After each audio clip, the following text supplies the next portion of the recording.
a lack of, or not a lack, it's not wanting to be uncomfortable. Yeah. Because that's what growth takes. Growth takes being uncomfortable. It takes growing pains. Yeah. Yeah. There's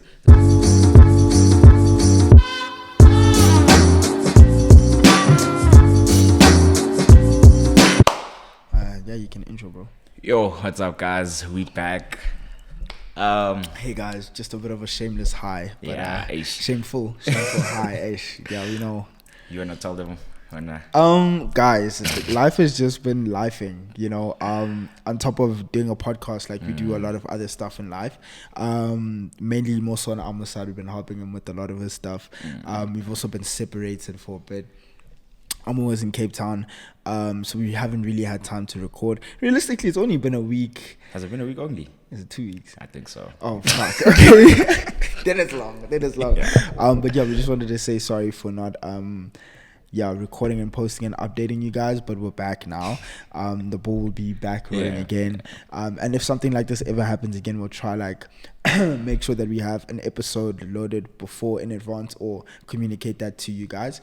But yeah, we're back. Yeah, we're back. Howdy, guys. Yeah, welcome back to Triumphant Strides, guys. The podcast where we talk about just everything business and lifestyle related, I guess. Yeah, hi. Okay, so can I open this up with the story? Yeah, get into it. So I was telling you about this thing. So I was helping a friend of mine, and I'll just say like I'm Paul. I was helping him Paul help Lily's brother, you know, I was helping him like get some stuff for them, running errands. And we went to like Waterfall Estate, Waterfall Equestrian, whatever it's called, to go help like carry the stuff in. My boy, I've driven around estates before where the houses are crazy, right? But for some reason, I think maybe it's just because of like the mode that I'm in now, the mentality shift, you know, whatever. But like we're driving around this estate, and when I tell you I'm looking at these houses, like the house starts here, we're driving, and then it only ends there afterwards. Like fills maybe up the space of 4 houses. Mate, like as in we're driving for like a solid kilometer, and it's just a house. Okay, now I'm over exaggerating. Like a solid like 500 meters of someone's house. Yeah, of someone's Driving. house, and I'm just like, holy shit! Like, what are we doing here? Like, somebody's house is actually occupying on this land. Yeah, you know. So we go into the house of the person that we're going to help, and we walk into literally the house, the living room, and outside, and that was already the size of this. That's insane. It was ridiculous, and the interior of that house, Amo, beautiful. It was insane. Like I almost cried. I was literally flabbergasted. I couldn't believe it. My point, anyways, in telling you that story is, it was hard for me to fathom, but it also like made me want to work even more. But to fathom, like, this is how much you have to work. Like if you want something like this is how much you have to work. Like those houses now, if you go sell them, can go up upwards of 60 million rand. And there's people that just live there that probably don't even live there that often because they're so busy out doing other things. That's just the life that they live.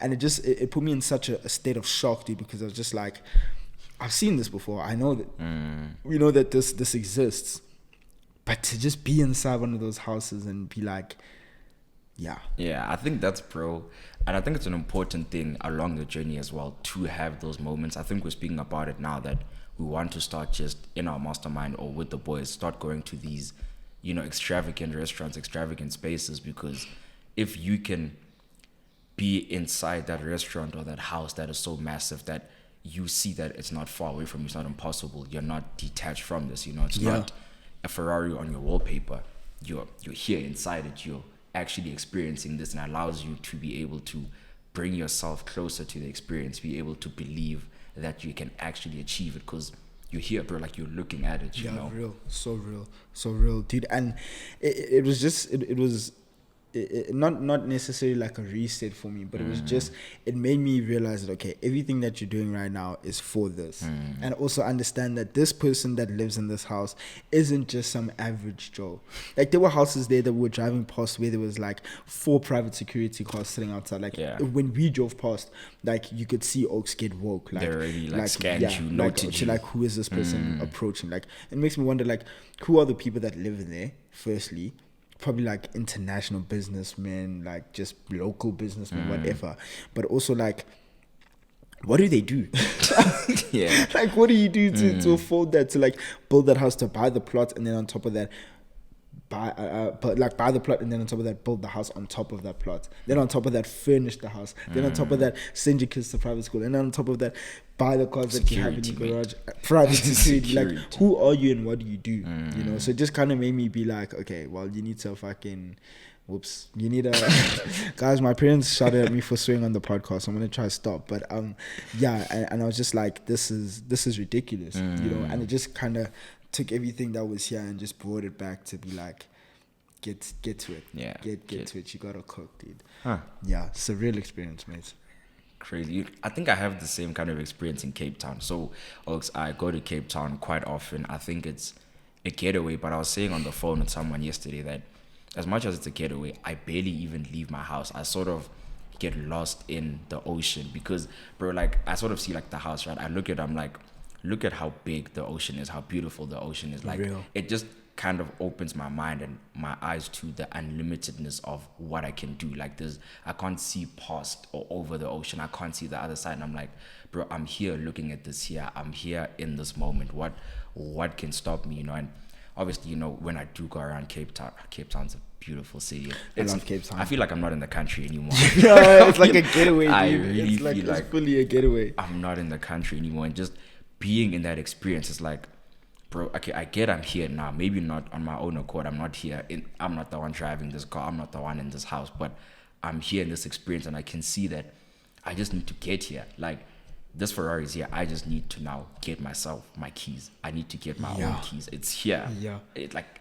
It's just a crazy, and what it does to your mind as well in terms of, because I think we spoke about, we're big on envisionment. You know, you need to be able to see what it is you want. And bro, I can't even explain the feeling that I it get gives you. to be able to. I get you. Yeah. You know what? You know, one thing that I was also thinking about now is when you envision those things, you kind of get reminded of like the scale of it. I think that's pretty much like the basis of what everything that we're talking about is, the scale of everything, right? Is to envision it means that, okay, fine, you can see it, right? But that doesn't mean that just because you're envisioning it, you understand it. Yeah. That's not what that means at all. But once you can take that first step to be like, okay, I see the Ferrari, I see the house in the Calabasas Hills, I see whatever it is that you're striving for. That's the first step, right? And it goes back to everything that we always talk about, is the action. Yeah. It's like you see that vision, well, okay, you need to go and get it. You need to go and get it, blood. If not, then it's like, what's the point of it? Then you're just being imaginative. Yeah. You're being delusional. You're just like daydreaming, just in jail, you know? And it makes me wonder about kind of like, I don't want to like put this in a way that offends anyone. Yeah. But the level of hunger, let me actually phrase it like this, is you have to have a level of hunger that other people don't, right? Because you've had it multiple times where people come to you like, yeah, dude, I want to do this and I want to do that. And they just drop it on you like, like, oh yeah, like the sky's blue, I want to become a billionaire. Yeah. Whoa. Okay. Whoa. Yeah. Whoa. Okay. Is that what you're saying? You want to become a billionaire? Cool. Well then, do you have the hunger to actually go get it? You know? And that's kind of like, I think what everything... Yeah, so... Yeah, basically, I just feel like, yeah, if you want to achieve those kind of things, then you need to be the person that has that hunger. You know, I can apply it to myself, for example, like get a bit vulnerable is, so just in my notes, it was just a quick note that I wrote, is my catalyst for change was my past, right? So, like my most recent past, like in the last, I don't know, year and a half-ish, you know? Was my past self meeting my absolute past self. So like 8-year-old me, right? So as an 8-year-old me sees me a year ago, Yeah. so like 2022, Yeah. and wondering whether there was any satisfaction on both ends of those people. So when younger me sees me, does he look at older me and be like, wow, this is the person I've always wanted to be, right? Or is he looking at this person like, I don't even recognize who that is, or nah, I don't want to be like that person, I want to be like him, and points at the next person or whatever. Or is he looking at me scared at like, oh, okay, like how did I become this, you know, like how did I get to this point, you know? Not to say that I was doing anything terrible, but I wasn't like the best version of myself, you know. And the satisfaction on the other end is, even me now as the older person looking at 8-year-old me, is, am I fulfilling what this kid wants? Like when he looks at me, am I somebody that he looks up to, or is he just somebody, like I said, that just looks at me like, okay, cool. You know what I mean? Like if I saw 8-year-old me, I'd want to tell him like, yo, like, dude, we've done this, and this, and this, and Would this. 8-year-old you take your advice? Yeah, You know, like exactly. Yeah. Would 8-year-old me listen to the things that I'm saying? Would he just be like, nah, I don't want to do that. I don't want to become like this person, you know? And I think that's kind of where now the basis of everything we're saying about that hunger spawned from, is like, you want to fulfill what 8-year-old is. Maybe like that's my main driving force. I don't know. You want to fulfill that. Well, you need to be hungrier than hungry. You need to be hungrier than every person that talks to you. You need to be hungrier than the person who's in Kenya right now doing whatever flip they're doing. Whatever the flip they're doing. And yeah, man. I think, bro, that ties on with what we were speaking about now, when you said that, like, you weren't doing anything terrible, but 8-year-old you wouldn't like what you're doing, right? And what I said to Wells was, there's no right or wrong, but there is a right or wrong relative to the direction that you want to be heading. So maybe, yeah, you weren't doing anything bad, you weren't doing anything terrible, but younger you knew, like, yo, when I'm older, I want to be this person, I have these goals, I want to do this. So the way you were living, the actions that, you know, you were undertake, the actions. English is so long. But yeah, the things that you were doing then, it was wrong relative to where you were trying to go. So, you know, same thing with myself. I look at also like past self, and not long past, like even last year actually. And I look at the things I was doing, and in the moment it wasn't wrong. I didn't feel like I was doing anything wrong. But now when I put in perspective of, okay, what am I trying to achieve though? Then I can able to be like, whoa, but my actions are wrong. They're not aligning with what I'm trying to do. So then am I actually not pleasing my current self, my future self, any version of myself that has and will ever exist? If I continue like this, won't be satisfied. I'm not the hungriest person, because according to what I say I want, I'm not staying true to that.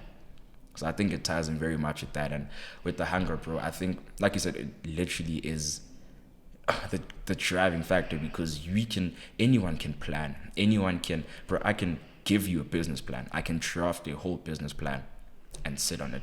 It won't be anything. Like it can just stay there, you know. And I think, and I'd like to believe that everyone has a dream, everyone has a goal that they want to achieve, you know. And it really just is a matter of, are you hungry enough to do it? It's the same thing with even the most practical things. Like, you want to study, you want to have a degree, but you aren't hungry enough to do your assignments on time. You aren't hungry enough to study ahead of time. Do you actually want it, or are you acting correctly according to what you say you want? You know, you're not hungry enough for that. And yeah, bro. So now let me ask you, is like, how do you know then that what you're doing now is something that future will be satisfied with? Because I'm sure it may be different in the sense that past you a year ago knew that what you're doing wasn't satisfactory, right? To the person that you are now, and the person that any version of you that has ever existed. Yeah. But now, how do you know that what you're doing right now is the right thing? Like, how do you know that that's going to satisfy you? Oh, easy. Because I'm doing the thinking of the goal.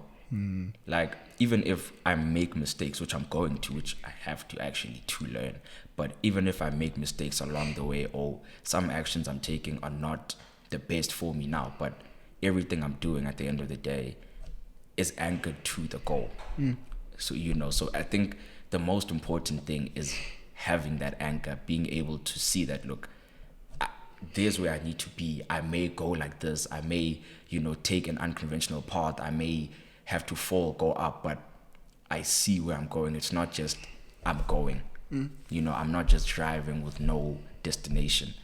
Yeah. So I think that's really the only way that I can govern, or at least best govern, that I'm doing what is best for these versions of myself. And yourself?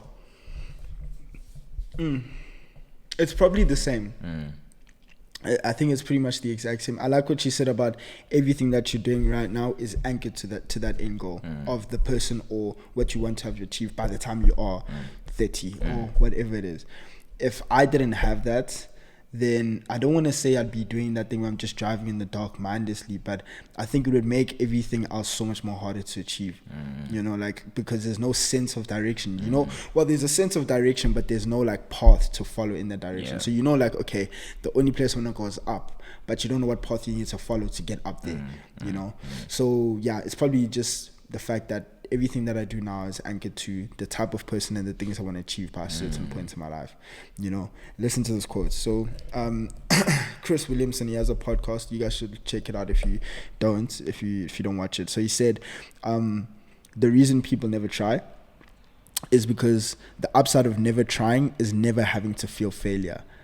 Right? Fucking tough. That's literally flipping tough. Sorry guys, mom, dad, I'm sorry for swearing. I apologize.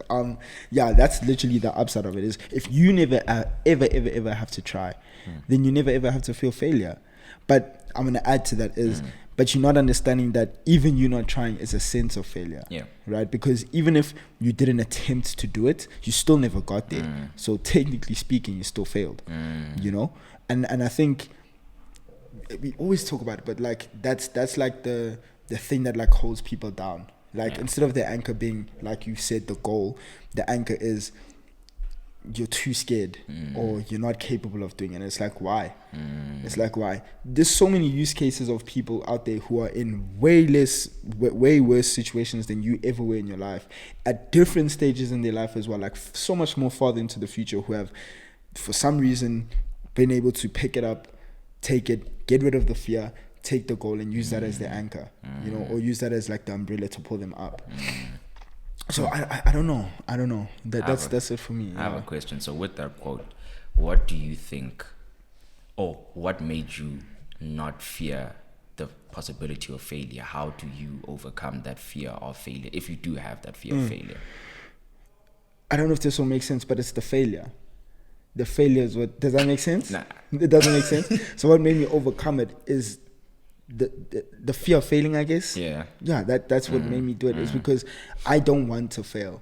So it's more like in the greater scheme of things, you don't want to fail. So the individual failures become...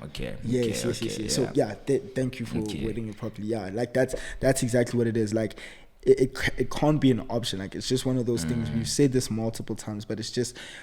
why would I not try?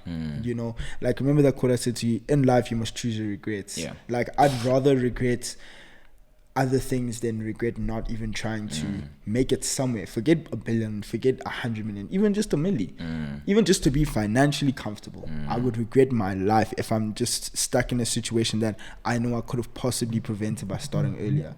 You know, I think I don't believe I can fail. And I believe the only way I can fail is not trying. That is the only failure that I can have, because let's say that I fear failing starting my first business, or I fear failing in business, I fear failing in the gym, I fear failing in whatever it is.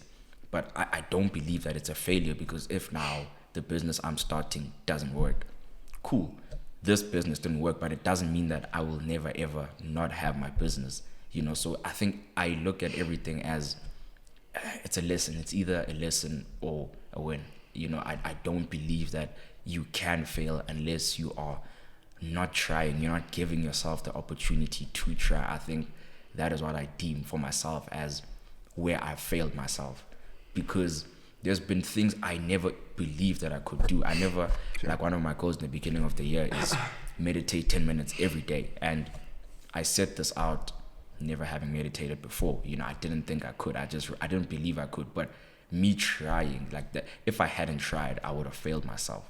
So I think I just don't believe in failure.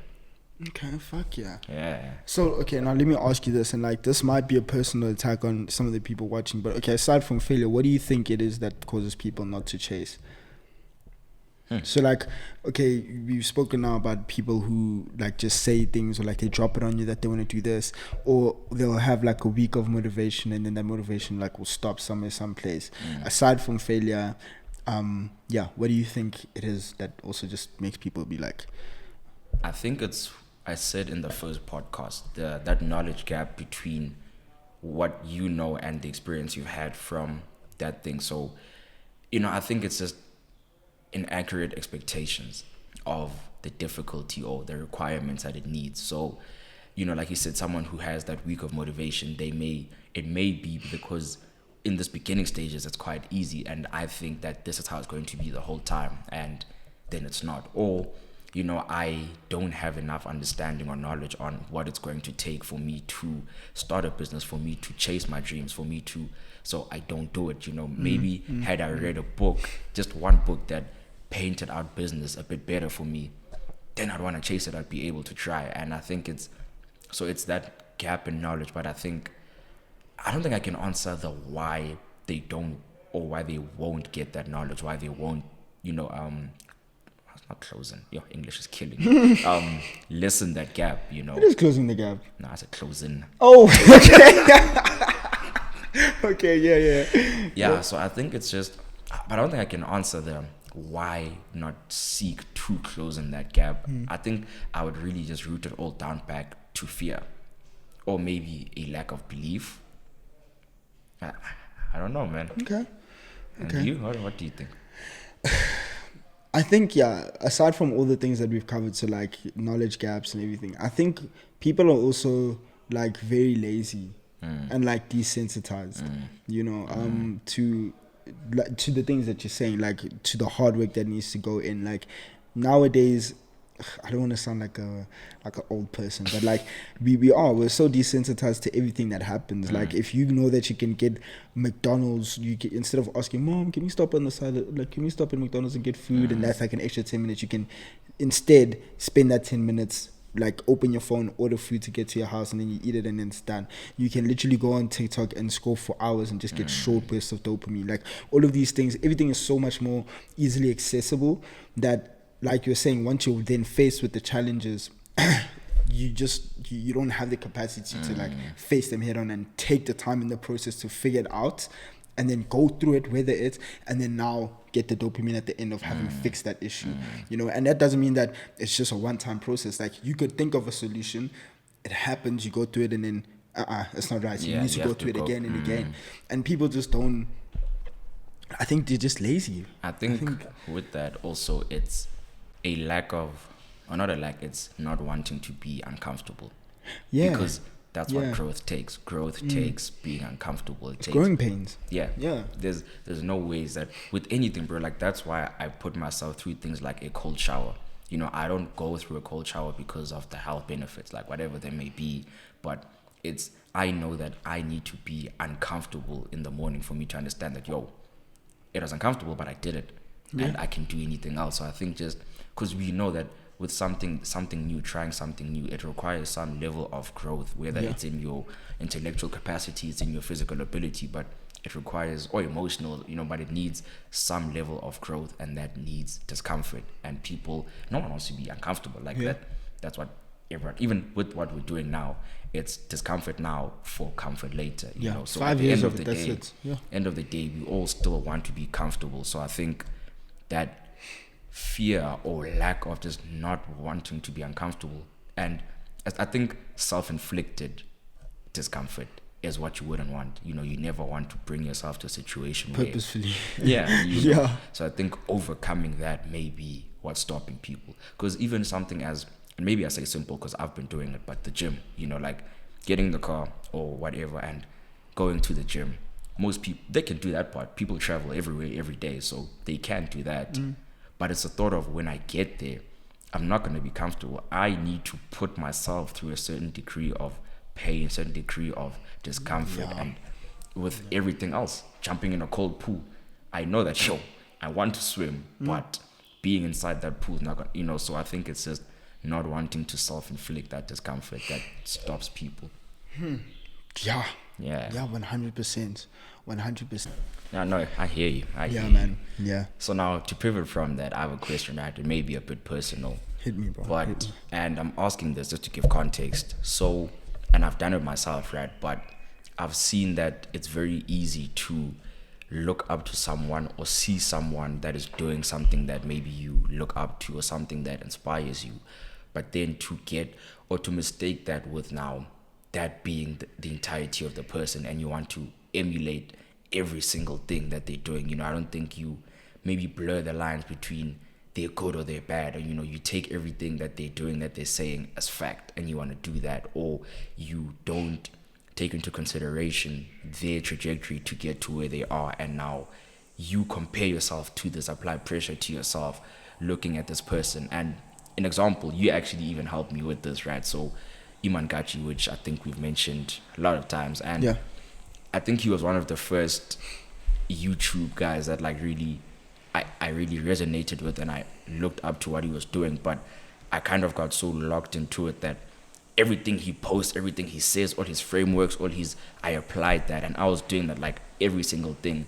And I think I asked you, I wanted to offer you his program or something, and you said, no, I want to try to do it my own way. Like, I'll take a bit of it, but I want to do it my own way.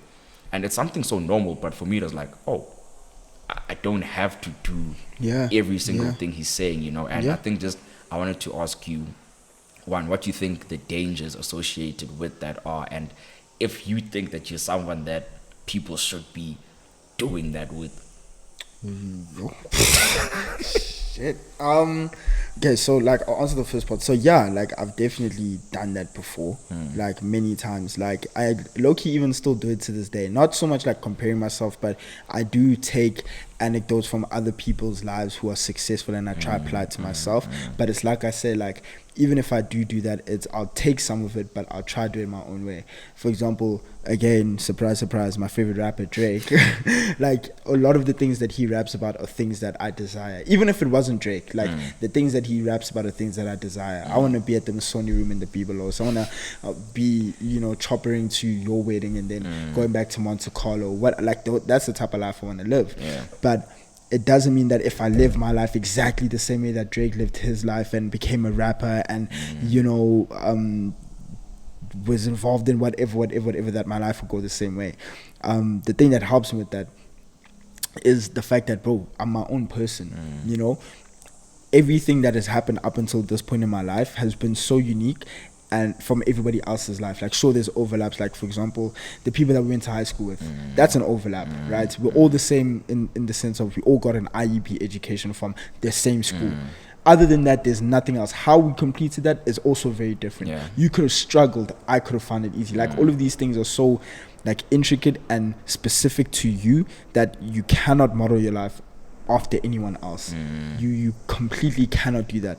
The dangers of it is exactly that. It'll fail. It'll fail, and it'll make you feel like an imposter. It'll make you feel like you're not capable of doing anything, but you're not realizing that you're trying to do something that somebody else did.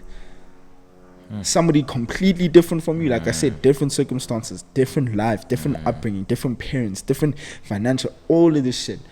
So if your life isn't exactly the same as that person, which I can guarantee you it is not, mate, you're gonna fail some way or another. So take notes, take inspiration, but don't try copy, don't try do all of that. And I don't think people do that with me, and I hope they don't, because I don't have my shit together.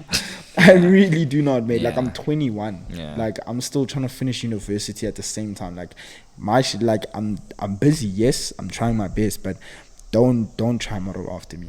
Like, really, we're in the same place, realistically. Like, there's some aspects. Yourself? Nah, I think the same. I think I copy paste your answer. I'm cheating. It's a copy paste your answer. But even with that, I think, and this may sound very data sciencey, but even with that, like like you said, look at everything as a set of information, a set of data that not everything is going to work in your system. Not all this data is going to run in your system, is going to be efficient in your system. So look at all the data and pick and choose which data sets are going to work for you, So look at all these people, look at these, your inspirations, whoever it is. And because, for example, like, I can you can really resonate with everything I've said up to this point, but what about the things that I haven't said right now, or the bad sides of me, or my flaws, that one day when you think I'm the perfect person, then it comes out. You know what I'm saying? Now you're going to fall into the danger of thinking my word is fact. So you know, real, man. You don't know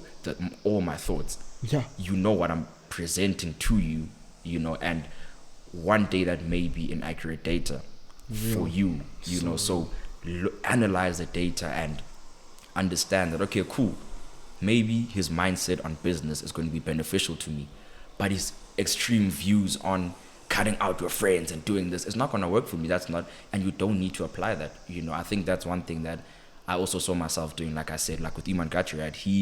It's crazy. Like, I think he says he only switches his phone on at 1 p.m. And he says, like, his inner circle, as in like his mom, he'll take at least 1 or 2 days to respond to her. I need to respond to her within the next 3 hours. His outer circle friends, they expect at least 3-5 days to get a response. Anyone outside of that, 7 to 2 weeks. Yeah. That works for him. I can't operate like that. He's also at a different place than you are. You know what I'm saying? So I could have taken that data and be like, oh, because he's so successful, him not being on his phone is, that's right. But that would be dangerous to me, because what if I'm missing out on the connections or things that are going to get me to that stage? So, like you said, analyze, pick and choose, and I think that's the beauty about knowledge. You have this availability of this wide variety of knowledge and wisdom. You can then, and that's what wisdom is, applying all this different knowledge, creating it in a way that works for you, and then adding your own opinion, your own input. That is wisdom, that is knowledge that you can then pass on, because you've taken from all the great philosophers, all the great YouTubers, all the whoever it is you look up to, and then you create wisdom. But now if you're trying to be a copy paste, it's like you said, it's not going to work unless you are born at the same time, same place, same parents, everything same life. Same. Like, everything has to be the same. So I think obviously it is very dangerous. And like you said, with myself, guys, I have my own problems. Same. I'm still trying to figure it out. I haven't found my perfect formula. So far from it. Like, I know I have the blueprint of what I'm trying to do, but I know it gets tweaked every day. I was about to say, it's not permanent. It gets like, that's tweaked. Not like I'm following this and like this is what it's gonna be as for the rest of my life. Nah. Yeah. I love this, bro. Yeah. I love this. I think let's close it off there, man. Let's close it off there. Cool. Cool. Guys, thank you so much for watching. Thank you so much for tuning in. I know it's a bit shorter today, but I think you guys like it when they're shorter. I don't know. We're sorry about about the delay in episodes and not communicating. We will that probably won't ever happen again, but no promises, because anything can happen. But we'll make sure to communicate with you guys. So thank you so much for watching. Please like, subscribe, leave a comment, and we'll see you guys in the next one. Appreciate you guys. Keep your prayers up, blessings up, stay true to the goal, and knowledge is out there. Just have to seek it. Seek and you shall find. And keep working. Just keep fucking working. Like, do what you gotta do. Bye, guys. Bye, guys. Like, comes down boils to down to solid. Yeah, nah, I'm done.